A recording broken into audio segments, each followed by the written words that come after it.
Je voudrais d'abord saluer Madame Ayesha Sidika qui nous fait le plaisir d'intervenir ce soir, de soutenir cette conférence. Je le rappelle, pour ceux qui sont moins familiers de ces conférences de la chaire Grands enjeux stratégiques, nous passons la parole pour 45 minutes à la conférencière qui ensuite aura un débat, une discussion pendant une trentaine de minutes avec Jean-Luc Racine, que je remercie d'intervenir ce soir, puis ensuite les questions de la salle. Je disais que effectivement le Pakistan avait été pour l'instant peu au cœur de notre programme, mais il faut reconnaître aussi que la chaire n'a que 3 ans et il était évidemment absolument certain que ce sujet viendrait dès lors qu'on traitait des enjeux stratégiques au Moyen-Orient comme cette année.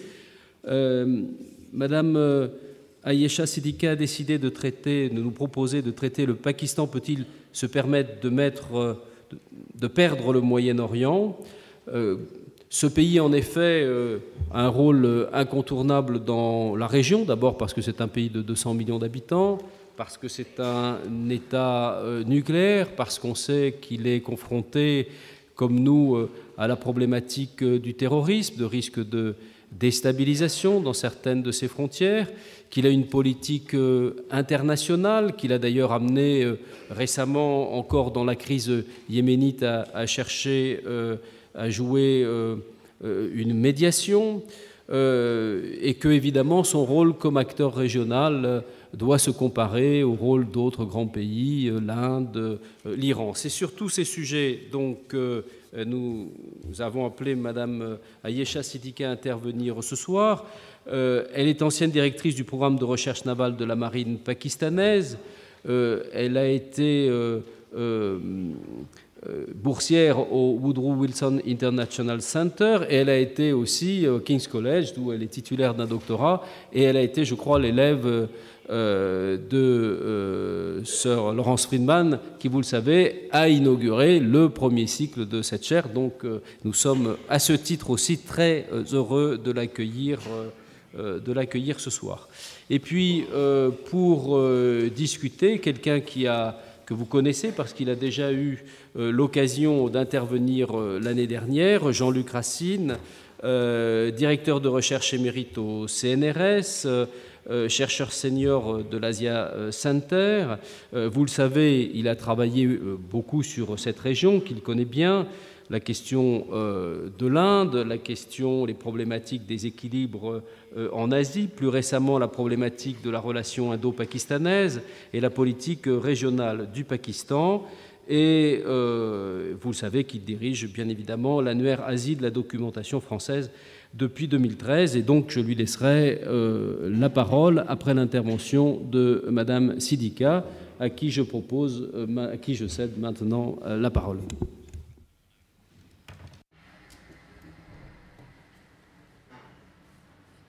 Merci, monsieur.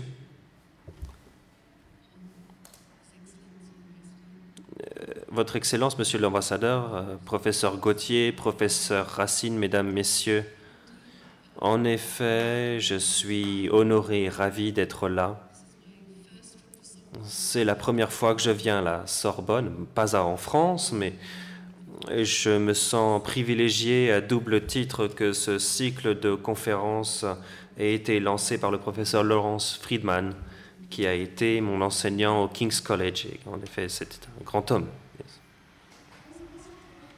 On m'a demandé de parler de l'Arabie saoudite et de sa relation avec le Pakistan, comment j'imagine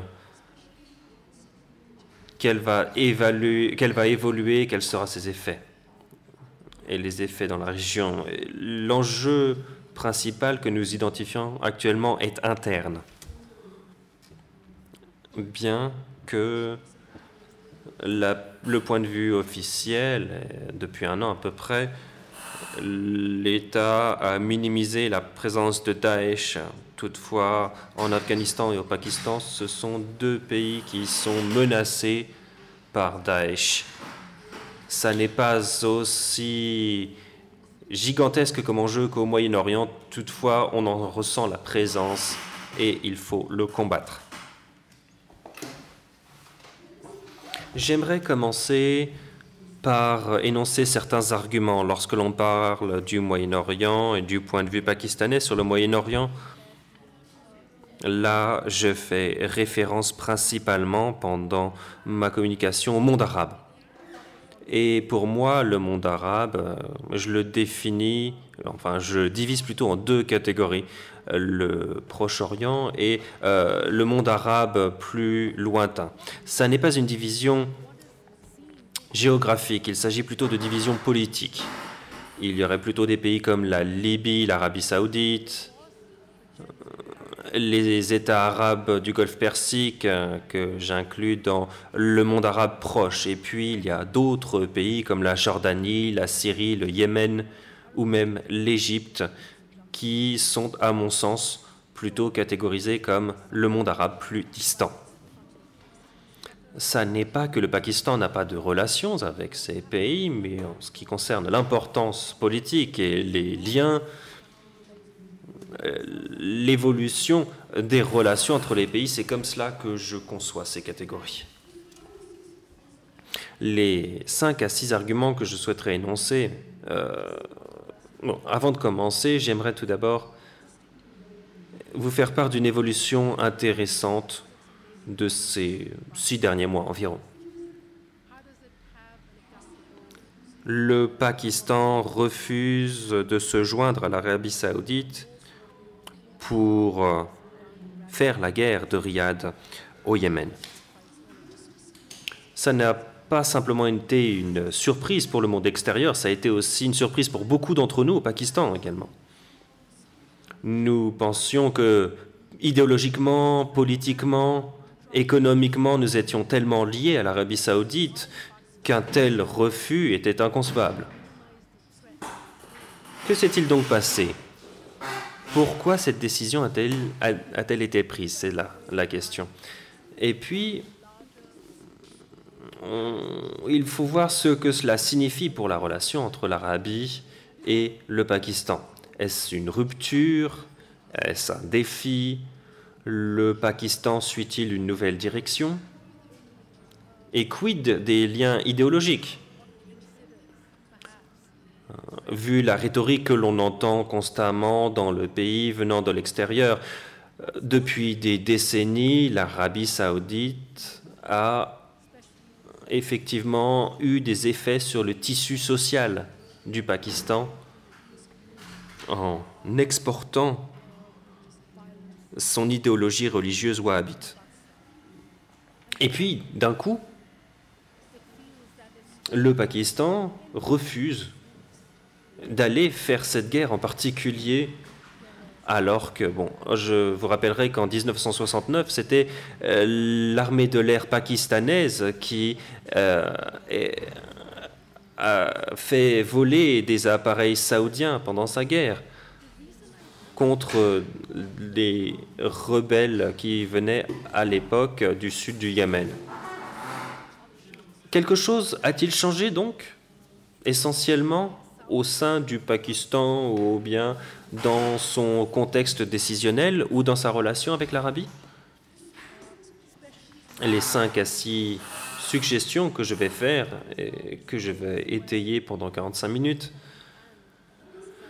La première est l'argument que c'est en fait la première fois que la relation arabo-pakistanaise a connu une telle mise à l'épreuve rigoureuse. Historiquement, même s'il y a eu une convergence, c'est la première fois que ce que l'on observe, c'est une divergence. On passe donc d'une ère de convergence à une ère de divergence, pendant laquelle, et la deuxième suggestion, le Pakistan et ses décisions se déterminent par leurs propres intérêts de politique et l'évaluation que le pays en fait au vu de ses intérêts, sa sécurité intérieure, est en fait l'un des plus grands défis, et nous en parlerons. Et c'est là l'un des points sur lesquels il y a des divergences avec l'Arabie saoudite. Sa perception concernant la façon de traiter le problème immédiat de la population chiite au Pakistan. Et là, il y a une différence d'approche entre le Pakistan et l'Arabie saoudite. C'est à cela que je voulais en venir. Mais, grossièrement, et troisième argument également, on a toujours supposé que, à côté de cette convergence historique, on avait fait beaucoup de suppositions quant à la dépendance entre le Pakistan et l'Arabie saoudite. Dépendance plutôt du Pakistan à l'Arabie saoudite. Et donc, la supposition était que le Pakistan ne pourrait jamais dire non aux autorités saoudiennes. Cela s'explique par le fait que c'est une relation qui n'a pas été linéaire. Ça a toujours été une relation triangulaire et l'avenir de cette relation est également triangulaire. Ce que je veux dire par triangulaire, c'est que ce n'est pas simplement l'Arabie saoudite et le Pakistan, mais aussi l'Arabie saoudite, le Pakistan par rapport aux États-Unis. Historiquement, ce lien avec les États-Unis a été critique. De même, la relation entre le Pakistan et la Chine à l'avenir sera tout aussi importante pour déterminer la distance ou bien la proximité du Pakistan par rapport aux ambitions géopolitiques saoudiennes.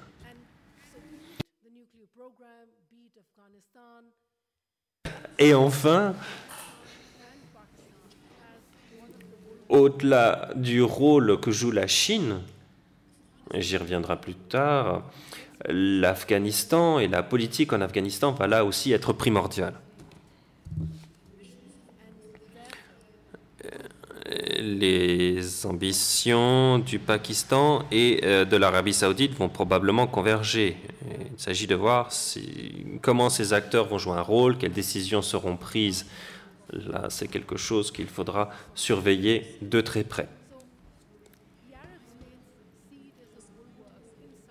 Mais enfin, je souhaiterais dire qu'au fil des ans, ce que l'on a vu, si l'on prend l'Arabie saoudite, c'est que les États satellites de l'Arabie saoudite, les États arabes du Golfe Persique,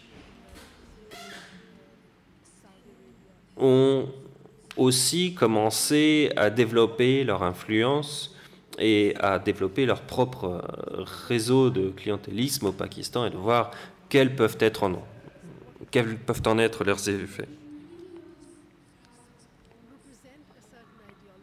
En énonçant ces 5 ou 6 arguments, je vais voir la relation économique, historique, les facteurs politiques, la dépendance militaire, mais également les facteurs idéologiques. Et le facteur idéologique est un sujet éminemment intéressant en soi, et j'y viendrai dans quelques instants.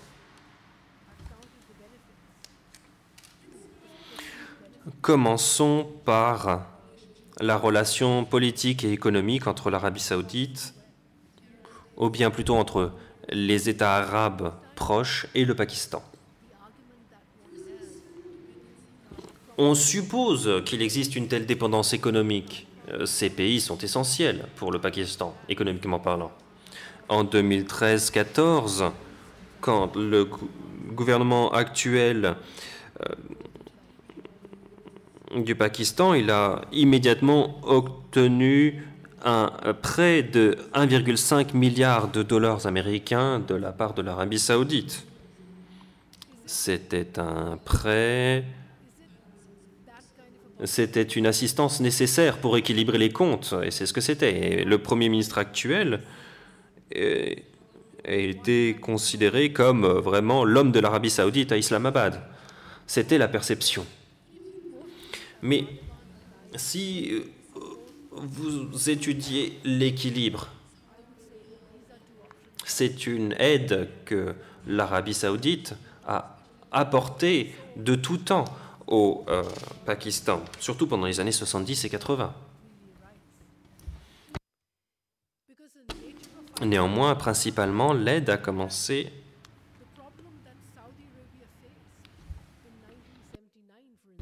à affluer pendant les années 60.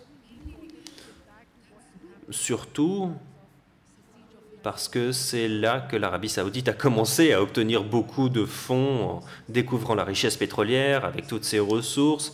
Et puis c'est là qu'elle a commencé à développer ses ambitions politiques.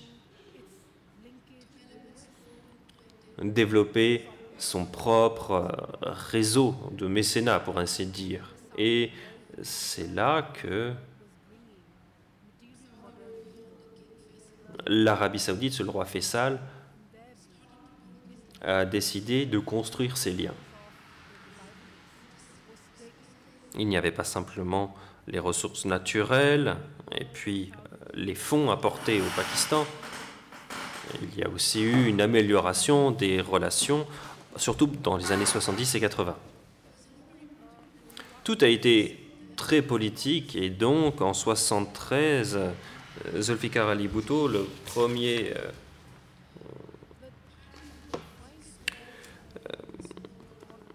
Premier ministre élu, a commencé à jouer un rôle essentiel pour rassembler un groupe d'États musulmans. Sa vision était d'avoir ce que l'on appelle une Oumma musulmane, de construire cela, créer un réseau d'États musulmans.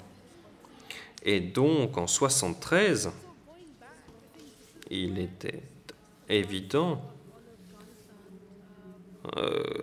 que pendant la guerre du Yom Kippour, le Pakistan a dit qu'une attaque contre le monde arabe serait considérée comme une attaque contre le Pakistan. Ça a été essentiel, ça a été vraiment fondateur. Mais si l'on en revient à la relation et à la dépendance économique, on cherche surtout à équilibrer les comptes, pour ainsi dire. Et l'on verrait que le rôle saoudien a souvent été assez doux. Par exemple, pendant les inondations de 2010, l'Arabie saoudite a engagé 45 millions de dollars d'aide. Ça représente la moitié de l'engagement des États-Unis. Ou bien moins que ce qu'a même promis le Royaume-Uni, à savoir 50 millions. Et selon des recherches,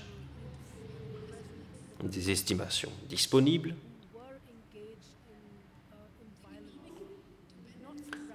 la dépendance économique pakistanaise à l'Arabie saoudite a commencé à baisser pendant les années 90 et 2000.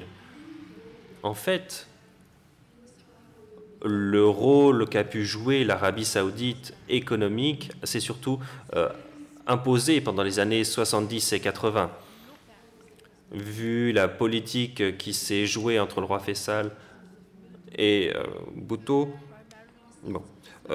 plutôt dans les années 70, pardon, la position politique du Pakistan a été accrue quand elle a été sélectionnée comme site du deuxième sommet islamique en 1974. Ça avait joué un rôle critique.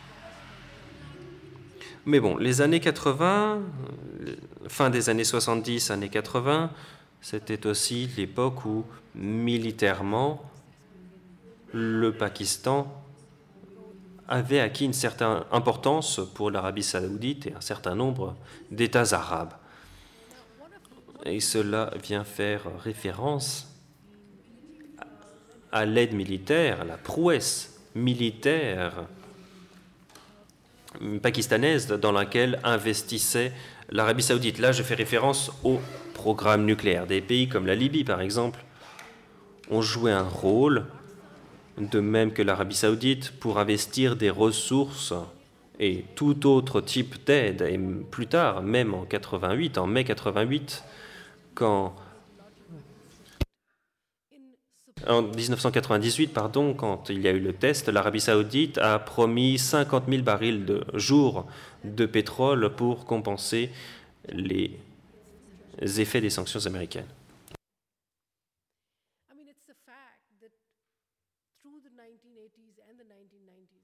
Alors, on pense souvent, et c'est quelque chose qui s'est aussi développé en Arabie Saoudite, que l'armée pakistanaise et sa capacité nucléaire sont essentielles pour la sécurité saoudienne. En fait, c'est une impression qui, au fil des ans, a été encouragée par les dirigeants successifs du Pakistan. Très récemment, le ministre de la Défense a affirmé qu'une attaque contre l'Arabie saoudite serait considérée comme une attaque contre le Pakistan. C'est quasiment la même rhétorique qui avait déjà été utilisée auparavant, à une époque antérieure. Ces affirmations sont très importantes du point de vue de la sécurité pour l'Arabie saoudite et les craintes que peut avoir l'Arabie saoudite, selon laquelle elle doit sécuriser son territoire.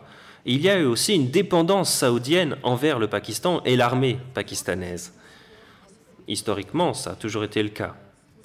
Et en fait, depuis les années 70, dans les années 70-80, il y avait environ 15 000 soldats pakistanais stationnés en Arabie saoudite à différents points dans l'histoire. Et en fait, en 91, pendant la première guerre du Golfe, même s'il y avait une crise entre l'État pakistanais et l'armée, bon, en fait, entre le Premier ministre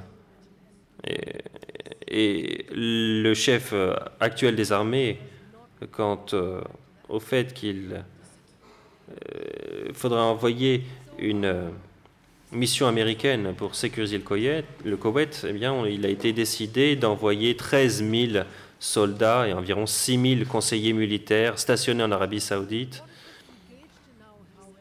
pour protéger les sites sacrés. Avec ce genre de contexte, on aurait pu s'attendre, et c'était d'ailleurs le cas, à ce que le Pakistan vienne encore une fois sécuriser les intérêts saoudiens au vu des nouveaux défis qui ont commencé à survenir, à savoir les rebelles yéménites d'un côté, mais un plus grand défi que voit émerger l'Arabie saoudite avec la nouvelle résurgence de l'Iran.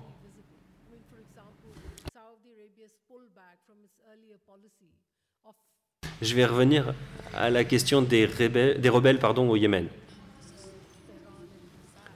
Du point de vue des Pakistanais, cela représente un nouvel ensemble de scénarios qui se sont fait jour et cela vient mettre sous pression la relation pakistano-saoudienne et qui a entraîné cette divergence. Surtout du fait que, de par l'histoire, la sécurité que le Pakistan a promis ou a convenu d'apporter à l'Arabie saoudite était apportée dans le contexte d'une menace plus large ou d'une menace plus large perçue comme étant posée par Israël envers le monde arabe. Mais pour le Pakistanais de la rue, c'est quelque chose qui pèse beaucoup plus lourd que n'importe quelle autre menace. Là, je vais citer un chiffre que je viens de trouver récemment. Le résultat d'une étude américaine du Pew Institute. 95% des Pakistanais soutenaient l'Arabie saoudite. Ça, c'est un sondage qu'il faut étudier beaucoup plus soigneusement. Bon, parce que 95 à 97% des Pakistanais sont musulmans.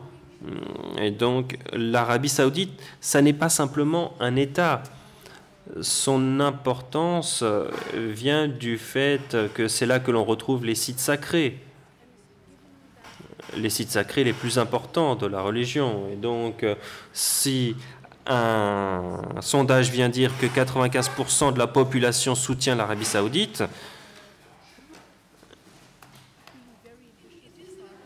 à mon avis, c'est un argument extrêmement réducteur.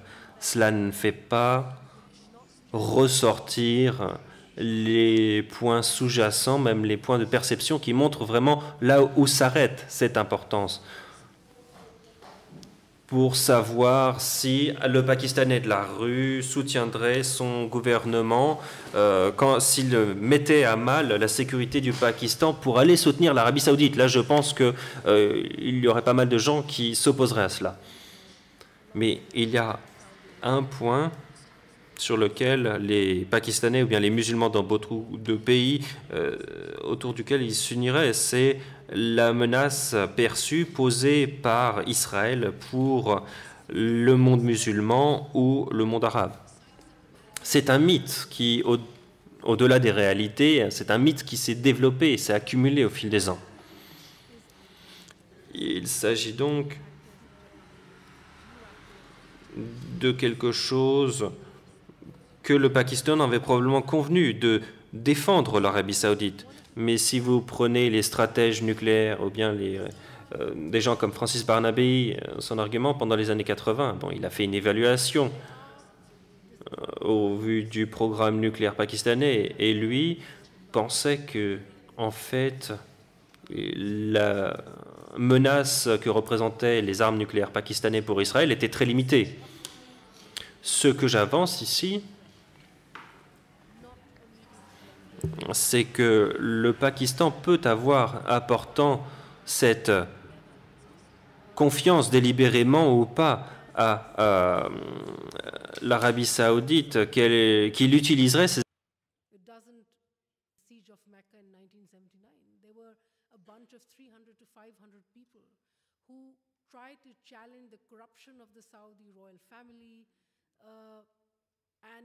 500 personnes qui ont assiégé la Mecque en voulant, disons, contester la corruption de la famille royale saoudienne et ses liens plus ou moins explicites avec le monde occidental. On estimait que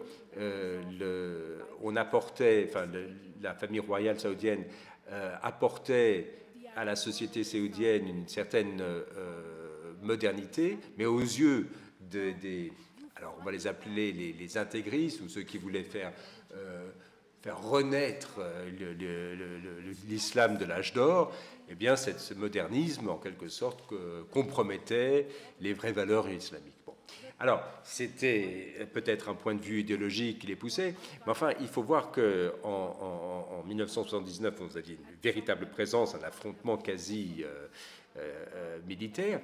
Mais enfin, finalement, c'est un écho, 40 ans plus tard, de ce que Al-Qaïda a proposé, ou les talibans, ou même, en tirant un petit peu la métaphore jusqu'au bout, ce que propose aujourd'hui Daesh. Alors, vous avez peut-être des variantes entre ces différents groupes. Vous aurez peut-être un bonnet qui sera un peu moins blanc que l'autre, pour ainsi dire. Mais enfin, finalement, l'idéologie qui sous-tend ces groupes au fond terroriste est essentiellement la même. Quand on voit ce qu'a été... autour de l'Afghanistan, il pourrait y avoir, aux yeux des gouvernements pakistanais et saoudiens, une convergence de vues en se disant, voilà, on pourra avoir en place à Kaboul un gouvernement qui finalement nous arrangerait, au fond. Ça, c'est un petit peu des suppositions. Et vu d'Islamabad...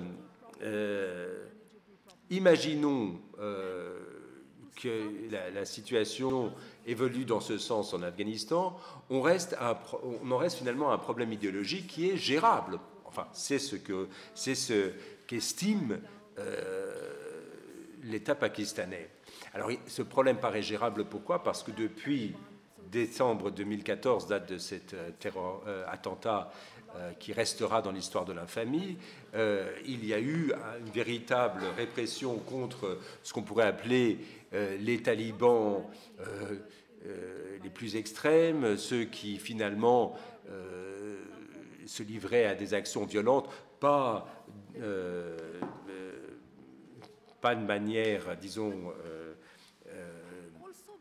systématique, mais même sporadique ou limitée, bon, bah, ces groupes-là, ces extrémistes, ces mauvais talibans en quelque sorte, eux ont été réprimés. Peut-être que la situation s'est un peu stabilisée, mais au-delà de cela, le Pakistan va s'intéresser à des questions d'idéologie, d'extrémisme, voire de terrorisme, voir comment cette situation-là lui permettrait peut-être, de manière un petit peu perverse, un petit peu cynique, d'assurer son propre développement, sa propre influence.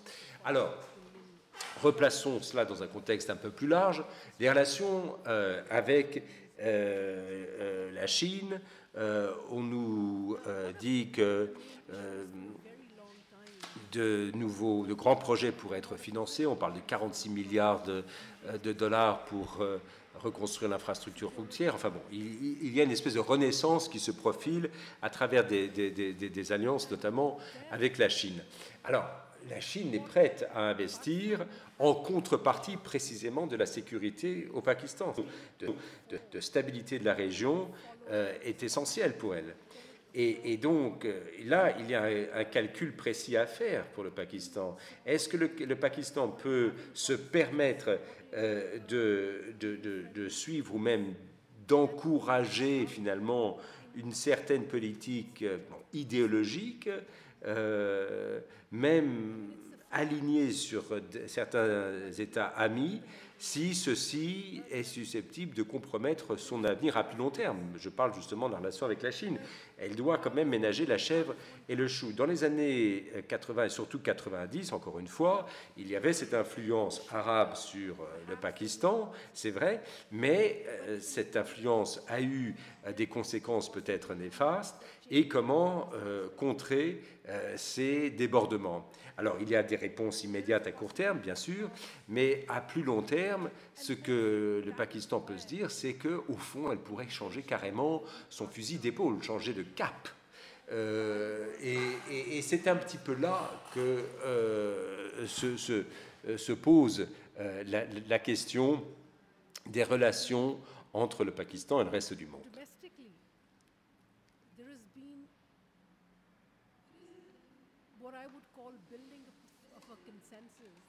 Revenons maintenant au Pakistan, disons, au niveau intérieur. Je pense que la société pakistanaise s'accorde à reconnaître que la violence n'est pas gérable ou acceptable à long terme, qu'on ne peut pas permettre des politiques qui permettent à certaines formes d'idéologie violente de se développer.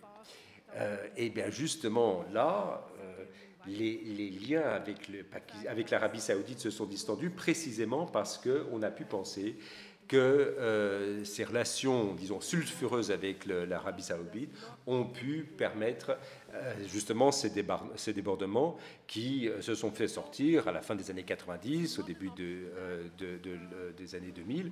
Et évidemment, le pays ne veut pas se retrouver dans une situation où finalement ces situations de violence extrémiste devenaient... Donc, il est clair que dans ce cadre-là, on ne peut pas maintenir les relations avec l'Arabie saoudite comme par le passé. Donc, c'est une nouvelle donne qui se pose. Est-ce que pour autant on va se détourner de l'Arabie saoudite? On voit justement, avec cette recrudescence des tensions entre l'Iran et l'Arabie saoudite, là, le Pakistan se doit un nouveau rôle qui est celui d'intermédiaire, de médiateur entre Riyad et Téhéran. Alors, cela ne veut pas dire pour autant que l'Arabie saoudite ait changé de position par rapport à l'Iran, mais avec justement cette influence pakistanaise, il y a des petits changements qui s'opèrent. Par exemple, l'Arabie saoudite, au lieu d'empêcher ses ressortissants de se rendre en Iran, elle a levé les limites au visa de sortie, etc. Bon, il y a eu des ajustements, mais je reviens quand même à ce que je disais au départ, c'est que c'est une relation qui laisse encore un certain nombre d'incertitudes, de questions sans réponse. Alors, il y a eu certes un véritable investissement idéologique, mais encore une fois, l'Arabie saoudite investit dans une idéologie qui était déjà présente. Alors, quelles seront les conséquences à long terme? À court terme, le Pakistan s'est dit, voilà, on a pu, en quelque sorte, sécuriser le pays, on a pu bénéficier de la manne saoudienne à un moment donné, mais maintenant, une divergence commence à se faire jour. Jusqu'où ira-t-elle, hein? Est-ce qu'on arrive à